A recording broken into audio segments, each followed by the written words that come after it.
America మాజీ అధ్యక్షుడు Donald Trump వ్యవహారం ప్రస్తుతం తీవ్రమైనటువంటి ఉత్కంఠకు దారితీస్తుంది. హష్ మనీ కేసులో అతన్ని విచారణకు రావాల్సిందిగా యుఎస్ కోర్టు కూడా ఇప్పటికే ఆదేశించింది. ఏప్రిల్ 4వ తేదీన డొనాల్డ్ ట్రంప్ విచారణకు కూడా హాజరు కానున్నారు. ఈ నేపథ్యంలో అసలు ఈ హష్ మనీ వ్యవహారం ఏంటి, ఓవరాల్గా డొనాల్డ్ ట్రంప్కు ఎలాంటి ఛార్జెస్ ఎదుర్కొంటున్నారు, అతనికి శిక్ష పడేటువంటి అవకాశాలు ఎంత మేర ఉన్నాయి తెలుసుకుందాం. సో ఈ వ్యవహారంపై మాట్లాడడానికి మనతో ఉన్నారు ఇంటర్నేషనల్ లాకి మీద గట్టి పట్టున్నటువంటి అడ్వకేట్స్ అసోసియేషన్కి సంబంధించినటువంటి AURA organisation founder and president Rajesh Kumar garu. ఒకసారి రాజేష్ కుమార్ గారితో మాట్లాడు. రాజేష్ కుమార్ గారు, చెప్పండి, అసలు ఈ డొనాల్డ్ ట్రంప్పై ప్రస్తుతం ఉన్నటువంటి ఈ అలిగేషన్స్ ఏంటి, ఎప్పటి నుంచి ఈ అలిగేషన్స్ ఉన్నాయి, ఇప్పుడే ఎందుకు బయటకు వచ్చాయి అనుకోవచ్చు? ఎస్ అండి, ఇక్కడ ఇంటర్నేషనల్ లాస్ని మనము త్రూ డిఫరెంట్ యాంగిల్స్ మనము స్టడీ చేయాల్సి వస్తుంది.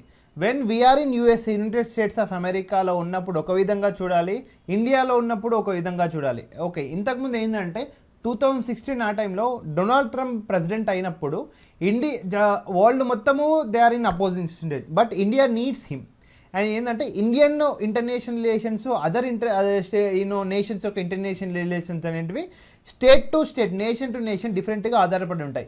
ఇక్కడ కూడా సడన్గా ఈ డొనాల్డ్ ట్రంప్ వ్యవహారం ఎందుకు వచ్చిందంటే there are many reasons, including political reasons కూడా ఉండొచ్చు అనమాట.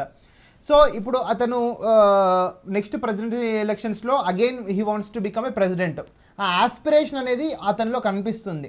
ఇంతకుముందు మనకు యుఎస్ఏలో లాస్ట్ టైం డొనాల్డ్ ట్రంప్, దాని తర్వాత ఎలక్షన్ జరిగినాక హిలరీ క్లింటన్ మీద కూడా ఇన్కమ్ ట్యాక్స్ అలిగేషన్స్ అనేవి ఈవెన్ ఎస్పెషల్లీ ఎలక్షన్స్ టైంలోనే వచ్చాయి. అండ్ ఈ సమయంలో కూడా డొనాల్డ్ ట్రంప్ మీద ఇలాంటి ఎలిగేషన్స్ రావడానికి కూడా there are some political reasons. Present ఉన్న రీజన్ ఏంటంటే one of the international porn star smart Daniel, యాక్చువల్గా ఆమె పోర్న్ స్టారు, ఆమెతోటి ఈ డొనాల్డ్ ట్రంప్ శారీరక సంబంధం పెట్టుకొని దాన్ని బయటికి రివీల్ చేయకుండా డొనాల్డ్ ట్రంప్ కొంత మనీ ఇచ్చారు.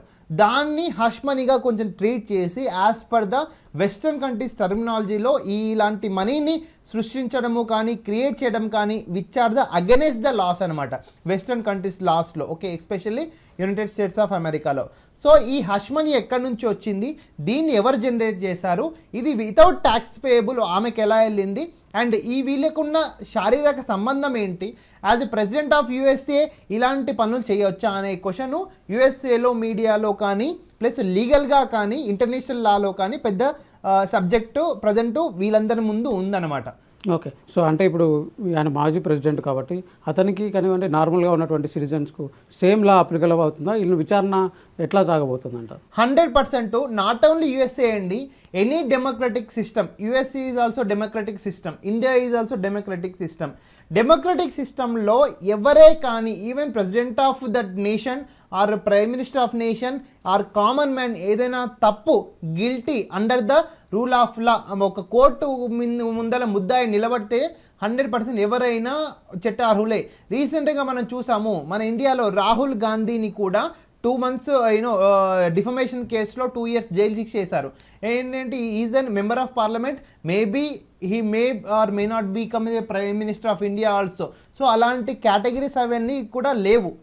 సో ఈ డెమోక్రటిక్ సిస్టంలో ఈ అందరికీ with irrespective of the level of the person all are the equal under the law.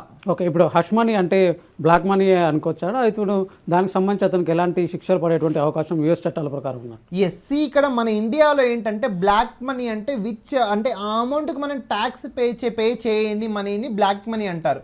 So ఇక్కడ ఇండియాలో దెర్ ఆర్ అంటే వైట్ మనీగా కన్వర్ట్ చేయడానికి black to white money transaction ఇల్లీగల్గా జరుగుతుంది. అండ్ హవాలా ట్రాన్సాక్షన్స్ కూడా అంటే ఏంటి రౌండ్ ట్రిప్పింగ్ అంటారు. అంటే ఏంటి, సపోజ్ మన ఇండియాకి ఎక్కువగా మారిషియస్ కంట్రీ నుంచి ఎక్కువగా అమౌంట్ ఎన్ఆర్ఐ ఫండ్స్ కానీ ఎఫ్డిఐస్ కానీ ఫారెన్ డైరెక్ట్ ఇన్వెస్ట్మెంట్స్ కానీ వస్తుంటాయి. మారిషియస్ కంట్రీ ఉన్నది ఇంత, హైదరాబాద్లో ఒక 10% అంతా కూడా మారిషియస్ కంట్రీ ఉండదు. సో ఇక్కడ ఏంటంటే ఈ money these are all financial fraudulents offences అంటారు. ఎస్పెషల్గా ఈ హష్ మనీని కానీ మనీ లాండరింగ్ని కానీ బ్లాక్ మనీని కానీ. సపోజ్ మారిషియస్ కంట్రీ చిన్న కంట్రీ, దాని యొక్క లాస్ అనేవి with respect to financial obligations చాలా లిబరల్గా ఉంటాయి. అట్లాంటిది ఏంటంటే ఇండియాకి వైట్ మనీని డంప్ చేయాలి అంటే, సపోజ్ యుఎస్ఏ వాళ్ళు ఇండియాకి వైట్ మనీని డంప్ చేయాలంటే ఆర్బీఐ రూల్స్ అండ్ రెగ్యులేషన్స్ చాలా ఎక్కువగా ఉంటాయి. And plus India and USA relations కూడా చాలా క్లిష్టంగా ఉంటాయి. అట్లాంటప్పుడు మామూలుగా నీకు ట్యాక్స్ డిక్రీజ్ కావాలన్నప్పుడు యుఎస్ఏ అనే పర్సన్ మారిషస్లో ఇన్వెస్ట్ చేసి సేమ్ అదే మారిషస్ అమౌంట్ను మళ్ళీ ఇండియాకి చేస్తారనమాట. అంటే ఏంటి, ఇక్కడ మనకు ఇండియాకు మారిషస్కి ఉన్న ఇంటర్నేషనల్ లాస్ ప్రకారము వాళ్ళకు పెట్టే వాళ్ళకు ట్యాక్స్ సేవ్ అవుతుంది అనమాట. That's why this is called as a round tripping అనమాట. సో ఇక్కడ ఈ మనం ట్యాక్స్ ఎగ్గొట్టిన మనీని బ్లాక్ మనీగా ట్రీట్ చేస్తే అక్కడ అసలు ఈ అమౌంట్ని ఇల్లీగల్గా ఇచ్చినాం అంటే వితౌట్ అకౌంటబుల్ దాన్ని హష్ మనీ అని ట్రీట్ చేస్తారనమాట. ఓకే, ఇప్పుడు ఇలాంటి ఈ ఆరోపణలు అతనికి శిక్ష పడ్డం కానివ్వండి, లేదంటే విచారణ ఎదుర్కొంటున్న సమయంలో అతను నెక్స్ట్ టైం ఎలక్షన్స్ కూడా పోటీ చేద్దాం అనుకుంటున్నాడు. సో దాని మీద ఎంత ఎఫెక్ట్ పడేటువంటి అవకాశం ఉంటుంది? చట్టం తన పని తాను చేసుకుపోతుందండి. ఒకవేళ ఈతను ముద్దాయిని తేలిపెడితే 100% he has to under rule ప్రకారము, లా ప్రకారము ఒకవేళ జైల్లో ఉండాల్సి ఉంటే 100% అక్కడ లా స్ట్రిక్ట్ ఉంటాయి కాబట్టి 100% ఉండాలి. ఒకవేళ అతను నెక్స్ట్ ప్రెసిడెంటల్ క్యాండిడేట్కి ఆస్పిరేషన్ ఉంటే మాత్రము ఈ కెన్, కానీ ఒకవేళ మీ ముద్దాయిని ప్రూవ్ అయితే మాత్రం he is ineligible for participation అనమాట. అలిగేషన్స్ ఎదుర్కొంటూ ఎలక్షన్స్ జరిగితే okay. If he win again as per the laws ప్రకారం అగైన్ ముద్దాయిని ప్రూవ్ చేస్తే మాత్రం even though president of India, president of USA అయినా సరే he has to put under the jail. Okay, right, thank you. So ఇది మొత్తంగా చూసుకున్నట్లయితే 2016వ సంవత్సరంలో ఆయనకు సంబంధించినటువంటి పాత రాశిలకు సంబంధించినటువంటి వివరాలు బయటకు రాకుండా ఉండేందుకు ఒక పోర్న్ స్టార్కి చెందినటువంటి మనీకి సంబంధించినటువంటి అకౌంటబుల్ లేనందువల్లనే ఇప్పుడు ప్రస్తుతం ఈ వ్యవహారం అంతా కూడా ఆయన విచారణ ఎదుర్కొంటున్నారని రాజేష్ కుమార్ గారు అయితే చెప్తూ ఉన్నారు. సో ఈ మొత్తం వ్యవహారంలో అతను ఒకవేళ ముద్దాయిని తేలినట్లయితే మాత్రం అది కంపల్సరీగా ఆయనకు ఎఫెక్ట్ చూపించేటువంటి అవకాశం కూడా ఉందని రాజేష్ కుమార్ గారు అయితే అభిప్రాయపడుతున్నారు. వీడియో జర్నలిస్ట్ దాస్తో శ్రవణ్, ఏబిఎన్ ఆంధ్రజ్యోతి, హైదరాబాద్.